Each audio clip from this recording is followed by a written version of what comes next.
experience may dawn. He starts with the word, beautiful word, radiant one. Radiant one means, O enlightened one, O Bhairavi.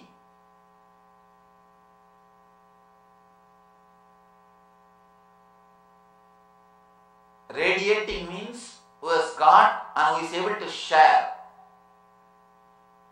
Who is having and who is able to share. There is a big difference between a mystic and a master. Mystic is a person who achieved experience. Master is a person not only who achieved, who can share the technology with others. Here, Shiva is addressing Devi as a radiant one who is radiating enlightenment. Not only she has experienced it, she can share with others. Enlightened master is speaking to another enlightened master. That is why this book is the essence of enlightenment. Not even a single word is unnecessary word. To tell you honestly, you can edit Brahma Sutra, you can edit Yoga Sutra, you can edit Gita. When I spoke on Yoga Sutra, I spoke only on 10 verses because essence is only 10. When I spoke on Brahma Sutra, I spoke only on 3 verses because essence is only 3. Brahma Sutra has got 555 sutras. I chose only 3 and spoke on that. Gita has got 700 slokas. I chose only 120 and spoke on that. Again, Yoga Sutra has got 555 sutras. I spoke only on 10 to 12 essence. But when I decided to speak on Shiva Sutra, I am not able to remove a single word. I am going to speak on all 112 sutras. Because I am not able to edit. I am not able to take out that this is the juice, this is the essence. No. Every single word is essence. You can't edit a single word. Now I am going to speak on all 112 sutras. Because you can't edit. He has spoken, he has expressed with minimum words the ultimate truth. You can't edit further. Now, let's start. O radiant one, this experience may dawn between 2 breaths.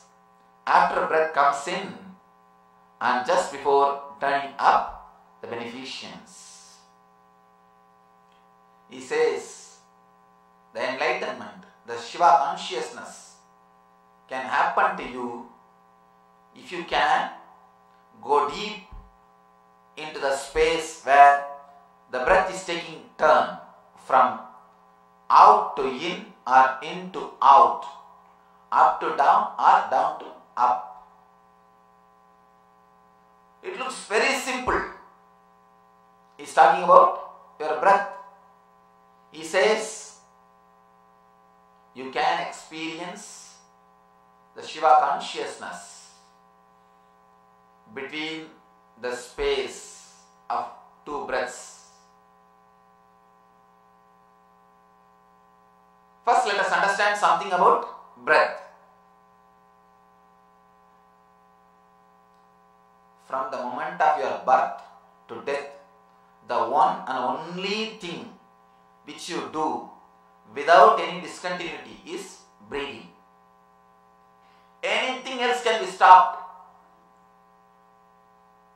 You may be a child, or you may be young man, or you may become old, or you may fall sick, you may eat, you may not eat, you may sleep, you may not sleep, but you cannot stop breathing. That's a basic thing of life. Breathing is the one and only activity which you are doing continuously. Your being is made out of 5 elements. Earth, Prithvi, earth element, your bone and the base structure is made out of earth element.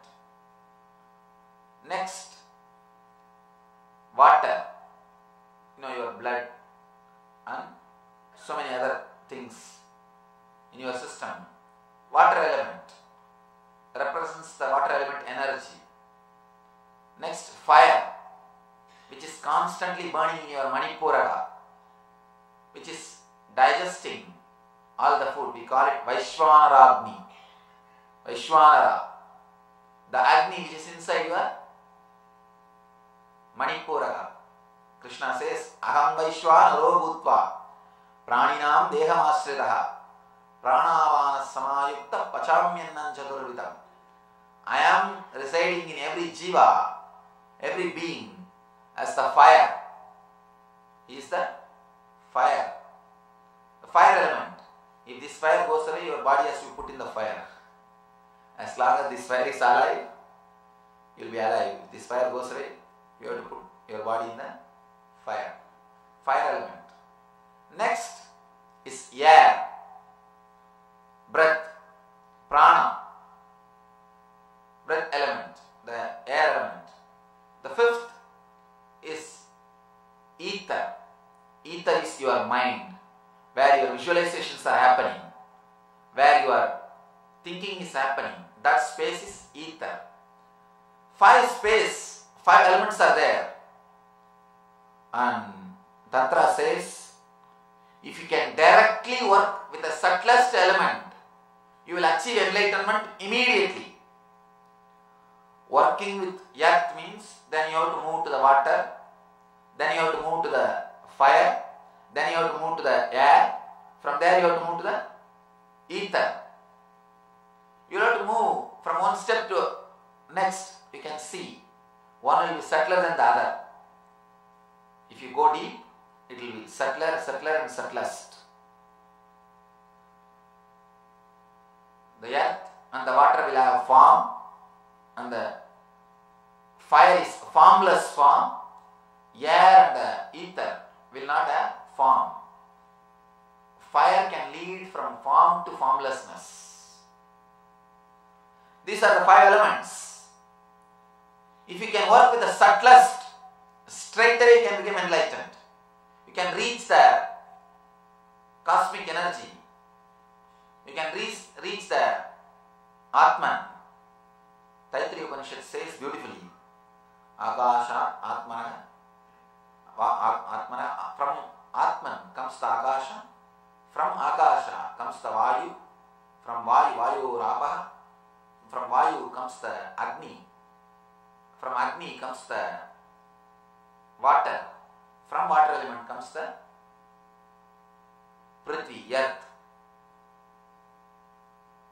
If you can work with the subtlest element, straight away you can reach the enlightenment, the inner space.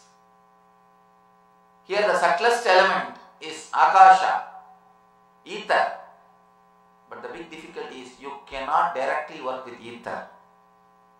You cannot directly work with ether. You cannot directly work with your mind. The more you try to work with your mind, you may create suppressions and more difficulties. That's the reason Shiva is straight away working with air, little less subtle, but which is practical. Shiva is creating these techniques for human beings on the planet Earth who lived, who are living, and who is yet to come. He is creating techniques for all kinds of human beings. As I was telling you yesterday, sometimes I myself create questions and give answer, because people are not even that much intelligent to put intelligent questions. People are putting the questions only out of violence. They don't put out of innocence. Questions asked out of innocence are worth answering. Questions asked out of violence can neither be answered nor it is useful to answer. Let it be very clear. Sometimes people are not even that much intelligent to put the right question. So I myself design the question and give the answer so that it is recorded for future. Same way here, Shiva is creating techniques which will be useful which can be helped, which can be of help not only for the present human beings, even for the people who are going to come. And he says, Radiant One, this experience may dawn between two breaths, after the breath comes in and just before turning up. One more thing. Directly or indirectly, you wanted to create that space which you will experience. Here, the technique itself directly sometimes may not give you the experience. But when your mind is engaged in the technique, the experience will start happening as a byproduct. The experience will start happening as a byproduct. That is why he has created a foolproof system. That's why I say Shiva has created a foolproof system. The technique itself may not directly give you the experience. A small story. One lady went to the grocery store and asked the person to give cat food for husband. He said, no, you can't give cat food for husband. He will die. She said, no, for last 1 week I am giving cat food only for his lunch and he is enjoying it. You give me. Every day she comes and picks up cat food. This guy is shocked and surprised. After a week, this grocer happened to browse the obituary column in the local newspaper and he saw the guy is dead. The woman's husband is dead. Next day when she came to the store, he said, I told you, don't give cat food. See, he is dead. She said, no, he is not dead because of the cat food. He is dead because he broke his neck trying to lick his body all over. When he tried to lick his body all over, he broke his neck and died. Directly or indirectly, what has happened? Has happened. Let it be very clear. These techniques also, directly or indirectly, it will give you the experience. It will give you. Logically, you can't understand how the cat food can kill husband. How can the cat food kill the husband? You may not understand logically, but that is what happens. Whether you understand logically or not, it happens. Sometimes things happen directly, sometimes indirectly. Here, you may have the question, how can I become enlightened? Just by watching my breath. How can I become enlightened? Just by going into the space where my breath is taking turn. How enlightenment is possible? Logically, you may not understand, but when you go deep, it happens. It happens.